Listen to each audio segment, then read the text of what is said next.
Nombre: Eduardo Flores Vicente. Matrícula AL064597. Materia: Literatura 1. Primera oportunidad. En este video voy a explicar el trabajo que realicé y los aprendizajes adquiridos.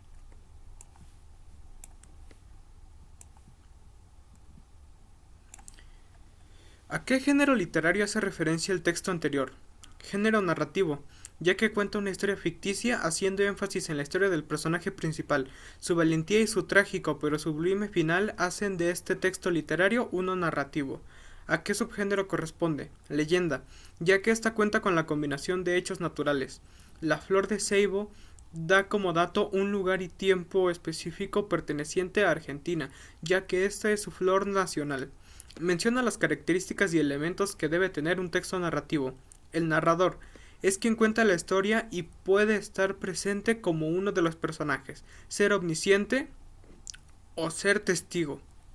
Los personajes son quienes actúan en los acontecimientos que van sucediendo en el relato. Pueden ser personajes principales o secundarios. El espacio es uno o varios lugares específicos en donde transcurre la historia. El lector logra imaginar cada espacio y sentir emociones particulares a través de la descripción que detalla el autor. El tiempo es el momento o época en el que ocurren los acontecimientos y puede ser lineal o con idas y vueltas. La acción es el argumento de la historia que puede estar explícito desde un comienzo o que se va deduciendo a medida que avanza el relato. La estructura de un texto narrativo está compuesta por tres partes. La introducción es la presentación de la historia que permite situar al lector en un contexto determinado y en el que se introduce a los protagonistas de la historia. El desarrollo o nudo es la parte más extensa del relato, donde se conocen los detalles de la historia, de los personajes y de los acontecimientos que los conectan. El desenlace es el cierre de la historia en el que se revelan las interrogantes que surgieron durante el desarrollo del relato. Puede ser un final trágico, feliz o abierto a la duda con la posibilidad de continuar la historia en obras posteriores. ¿Cuáles son las diferencias entre los tres géneros literarios? Descríbelos en un cuadro comparativo. Para el cuadro comparativo lo dividí en tres: narrativo, lírico, dramático. Las comparaciones fueron contenido, forma, función del lenguaje, fuente, emisor y subgéneros. En el contenido narrativo, hechos que suceden a unos personajes en un tiempo y espacio determinado. Lírico, el autor expresa emociones y sentimientos. Dramático, representa hechos reales e imaginarios. Forma, narrativo, generalmente está escrito en prosa. Lírico, generalmente está escrito en verso. Dramático, diálogo mantenido por los personajes. Función del lenguaje, narrativo, función representativa, transmite hechos con coherencia y apariencia de verdad. Lírico, función expresiva y poética, empleo de figuras literarias como metáforas y personificaciones. Dramático, función apelativa, está concebido para representarse a un público, se pretende llamar su atención. Fuente, escritor, novelista, cuentista. Narrativo. Lírico, poeta. Dramático, dramaturgo. Emisor, narrativo, narrador. Lírico, hablante lírico. Dramático, personaje. Subgéneros: narrativo, novela, cuento, leyenda, mito, crónica, fábula. Lírico, poesía estructurada, poesía libre, poesía visual. Dramático, tragedia, comedia, drama. Describe las características y elementos de los subgéneros del género narrativo. ¿Qué es la epopeya? La epopeya son poemas épicos que narran episodios heroicos importantes para la memoria de un pueblo. Se transmiten de manera oral y su intención es de engrandecer a un pueblo o nación a través de las acciones del protagonista o héroe. Características de la epopeya. Los hechos pueden transcurrir en lugares reales o ligados a la mitología de un pueblo o nación. No existe una temporalidad concreta, pero es posible identificar la duración de los hechos. El protagonista es el héroe. Su personaje reúne las cualidades de su pueblo y se lo reconoce por sus hazañas y características principales. Estructura. La epopeya es un género literario clásico que atraviesa la historia de la humanidad. Si bien en la actualidad puede leerse en numerosas versiones en prosa, originalmente el género estaba escrito en verso. Fábula. Una fábula es una composición literaria sencilla y breve en verso o prosa con personajes que generalmente son animales o seres inanimados. Estas composiciones literarias pueden ir enmarcadas en la didáctica ya que buscan enseñar verdades morales que se resumen en la moraleja al final del relato. Características de la fábula. El género. Las fábulas pueden estar escritas en verso y prosa. La brevedad. Suelen ser historias muy breves, muy sintéticas que economizan la sintaxis. La presencia de elementos esenciales de la narración. Acostumbra a haber un narrador que cuenta lo que sucede a uno de los personajes en el lugar de un tiempo determinados. Las fábulas, como los cuentos populares, no se sitúan en una época concreta, son intemporales. Una estructura sencilla. El esquema de muchas fábulas empieza con la presentación de una situación inicial, tras la cual se plantea un problema, que a veces tiene solución y otras no. La intención.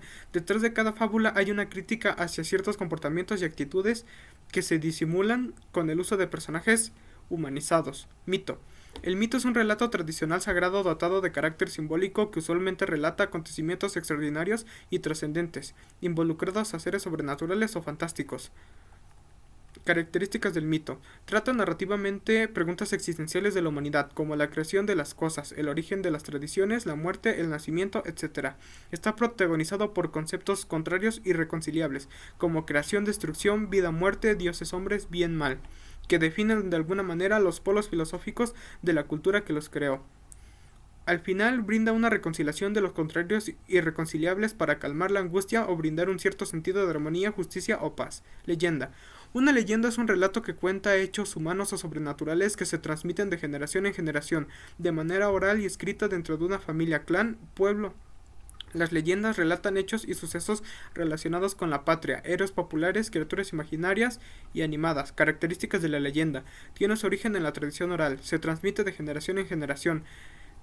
Se centra en un personaje principal, se sitúa en un tiempo y lugar específico, se basa en hechos naturales o sobrenaturales, parte de un hecho o suceso histórico concreto, incluye elementos de la realidad y elementos fantásticos, intenta dar una explicación a un fenómeno, puede ser tomada como una narración verídica, se transforma a través del tiempo y puede tener varias versiones, forma parte de la cultura de los diferentes pueblos, transmite ideas o valores, su principal objetivo es darle sentido a la sociedad o cultura. Elementos de la leyenda. Contexto. Se narra en un tiempo y espacio determinado. Trama. Tiene un argumento y es una narración con una introducción, un nudo y un desenlace o moraleja. Narrador. Relata en tercera persona toda la acción. Personajes. Suelen estar protagonizados por un personaje principal, humano o no, y tiene pocos personajes secundarios. Cuento. Características. Se trata de una narración breve centrada en sí misma que relata una serie relativamente sencilla de hechos desde su inicio hasta su fin. Esto quiere decir que contiene todos los elementos necesarios para comprender el relato de a cabo a rabo. Procura narrar de manera más o menos directa, sin tantas dilaciones, extravíos o divagaciones. Posee una única línea argumental en la que convergen uno o más personajes a través de un conjunto variable de acciones o vericuetos. Posee una unidad de efecto, rasgo que comparte con la poesía. Esto quiere decir que a través de su lectura se busca generar un efecto estético, reflexivo o emocional. Se encuentra escrito en prosa y posee siempre un narrador. Elementos del cuento. Un narrador, que es quien realiza la historia, sea o no parte de ella. Unos personajes, que son las entidades ficticias a las que les recurre la trama. Pueden ser muchos y muy distintos entre ellos, pero siempre hay alguno central al relato, que incluso puede ser quien lo cuente. El tiempo, que son dos realmente, el tiempo real que toma leer el relato y el tiempo ficcional, en el que transcurre dentro del relato y que puede abarcar minutos, meses, años o siglos. Lugares, que no son más que ubicaciones o localizaciones en las que tienen lugar los hechos narrados. Una trama, que es la sumatoria de los vericuetos y los acontecimientos que ocurren a los personajes. Novela. Características. Es una obra literaria en prosa de gran extensión. Siempre es un relato de ficción, más allá de que algunos hechos pueden haber sucedido en la vida real. Cuenta con una cantidad variable de personajes. La historia está ubicada en un tiempo y en un espacio geográfico concretos. La narrativa puede ser de primera, segunda o tercera persona. Según el contenido se divide en subgéneros: novela histórica, fantástica, romántica, policial, costumbrista, etc. Elementos de la novela. Personajes, a quienes ocurren las acciones y cuyas vidas o momentos de ellas se cuentan en la novela. Pueden o no ser también los narradores de la misma. Narrador. Uno o varios narradores pueden aparecer en la novela. Son los encargados de contar la historia, ya sea fueron testigos de ella, sus protagonistas o voces involucradas con los hechos. Diálogos. Son las transcripciones de las que el personaje dice sin que el narrador intervenga para contarlas. Conclusión y aprendizajes adquiridos. Gracias a lo que leemos podemos desarrollar nuestras propias ideas y convicciones, ampliando nuestro punto de vista. Esto a la vez desarrolla el pensamiento crítico y la opinión, algo muy importante en la formación de la personalidad, ya que es lo que nos define. La literatura plasma la historia de cada cultura, novela, poesía, teatro, ensayo, cuentos, etc. Leer a los clásicos nos hace conocer nuestro pasado y entender el presente. Si uno adopta el hábito de la lectura desde una edad temprana, y por qué no convertirlo en afición, le resultará más fácil analizar la información en el colegio, entenderla y aprenderla. De ahí que los niños que leen suelen tener mejores resultados académicos. La lectura nos lleva a otros mundos, a otros tiempos, a universos imaginarios. Nos hace relajarnos y desconectar un momento del estrés diario. Además, desarrolla nuestra capacidad imaginativa y nos ayuda a ser más creativos, algo que en el momento actual está muy valorado.